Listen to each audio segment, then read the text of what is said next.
Cutting and bulking, the staple of most people's fitness journeys. In today's video guys, we're going to have a look at the best foods for both cutting and bulking, diving into the macronutrients, the carbs, fats and proteins to see how dense they are in calories and which foods are the best and worst for both cutting and bulking. But without further ado guys, I'm Harry Chadwick, this is Action Makes More. Let's get straight into today's video.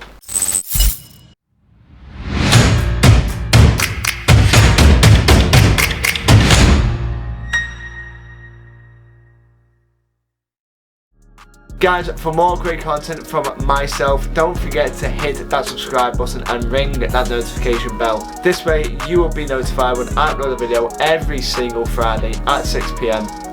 and you just do not want to miss it. So guys, as mentioned earlier, my name is Harry Chadwick. I'm just a normal guy trying to impact your life in a positive way within fitness and nutrition. Obviously I have a passion for this sort of thing, but I know that's not enough. I am also training to be a personal trainer. I'm hopefully not very far away at all from finishing that course, meaning I can train you guys ASAP. I combine that with dedicating a large portion of my week diving into new research, into old research, into the fitness industry in general, just so I can try my best to give you guys a what is going on?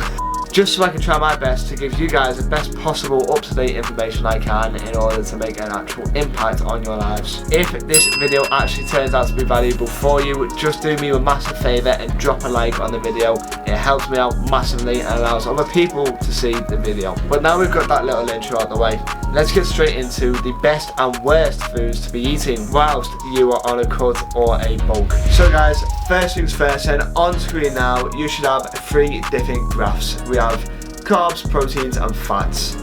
Within that you have different foods within that group that will have their own ratio of macronutrients and calories. Calories being the orange tab and the amount of carbs, fats and proteins in each one of them as the blue tab. I made these earlier in the week. It took forever by the way, because I won't lie to you guys, I am not computer savvy.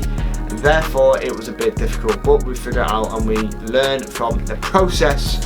On a side note guys, be aware this is not exact data, you know. Some of these are going to be a bit off, but I got them all from MyFitnessPal. Even though it's not exact, it gives you a decent rough idea of how much calories to macronutrient ratio there actually is in different ingredients. I'm sure guys, looking at this, you can probably pick out if you pause the video which foods are best for cutting and bulking, but for this video we're going to go through them and discuss. So first things first, let's talk about cutting.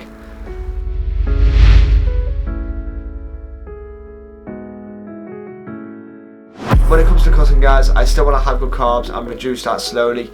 I still want to have good proteins, I want to lower my fats a bit. So, starting off with the first graph guys, we have carbs. Obviously we have a good variation of different carbs here. I've actually missed off veggies. However, most veggies are actually pretty low carb as it goes. Anyway, obviously you got the likes of sweet potato and that sort of thing where it isn't. But there are veggies that I like to call fillers when I'm on a cut. So they would consist of things like mushrooms, spinach, maybe tomatoes and cucumber. You can clearly see honey isn't the best when it comes to a cut because it's got quite high calorie and quite high carb. Obviously if you're looking to get your carbs up and you've got the calories there, I wouldn't say not use it. Following that by flour, it's always the same story, and pasta and jam. When it comes to oatmeal however, on a cut I wouldn't write this off at all. Oatmeal is great for making you feel full. Alongside that it's obviously got good quality carbs inside of it, and even though it is, yes, high calorie, you will feel rather satisfied after eating oatmeal, and that can actually be mixed with things like protein shake. Depending on what sort of protein shake you got, that will be pretty low carb and hopefully higher protein. Alongside that you can throw in some strawberries, raspberries and other sort of summer fruits, as they are pretty low carb and calorie. But the funny thing is a lot of people don't actually realise that. Straight after that you've got baked potato and sweet potato. Now with baked and sweet potato, yes, the sweet potato is lower on the glycemic index, meaning that it's going to be a bit easier for your body to digest. That's not to say that you can't have normal potato, it just depends on what sort of food you enjoy eating, and maybe give normal potatoes a go if you really want to, but obviously if it starts to, you know, upset your stomach or whatever, then you can look at switching to sweet potato. Moving on from there, you got rice. This is the one I eat quite a fair bit when I'm on a cut. if you can fit it in, it's great for you. Obviously an alternative to rice would be brown rice. I haven't actually got it on a graph, but I'm pretty sure that's lower calorie as well and still good carbs. Following that, you've got pita breads. Now, some pita breads are pretty high carbs, but you can also find things like flatbreads, which are like 119 calories and like 20 grams of carbs, I believe.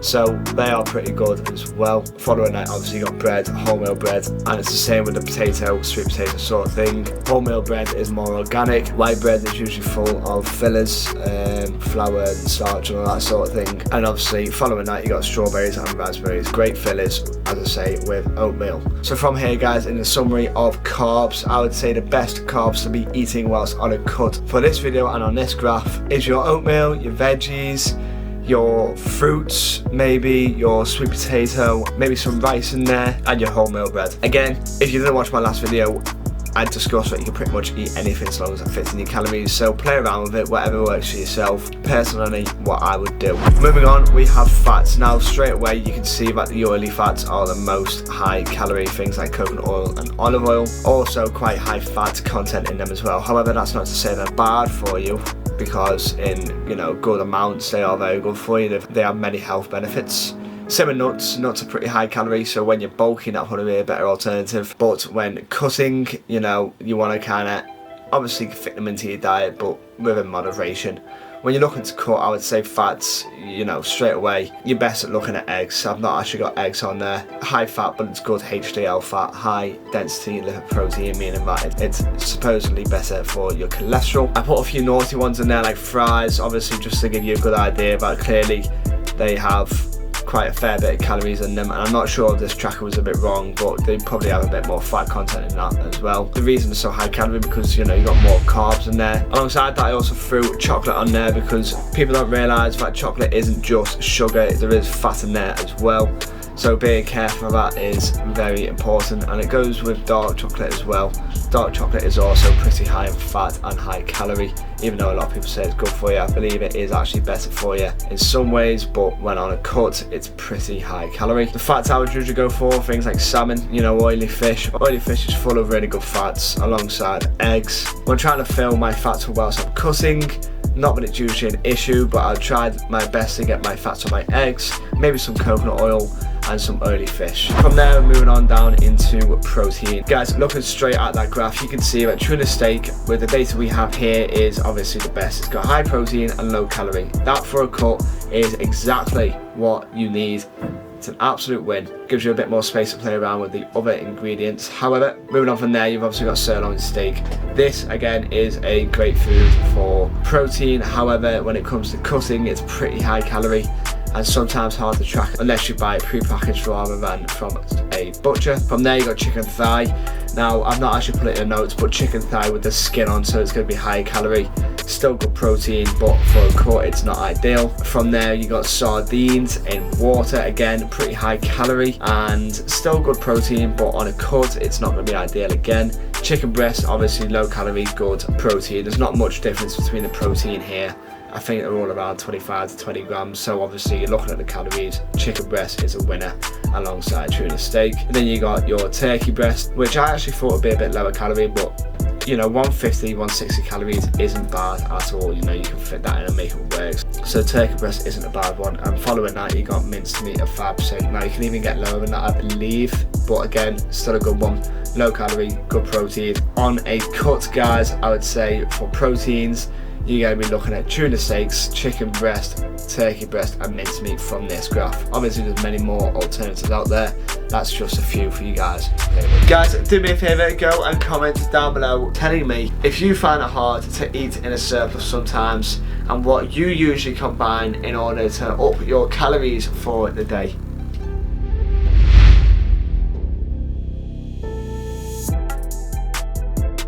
Now guys, when it comes to trying to eat in a calorie surplus, i.e. bulking, it can be hard, especially for those hard gainers, to get the calories in. Which is why this is when the graphs come in most useful. As you can see on screen, when it comes to carbohydrates, you can see which sort of foods are not going to fill you up as much but still have high calorie intakes and carbohydrates. So you've got oatmeal, that's quite filling.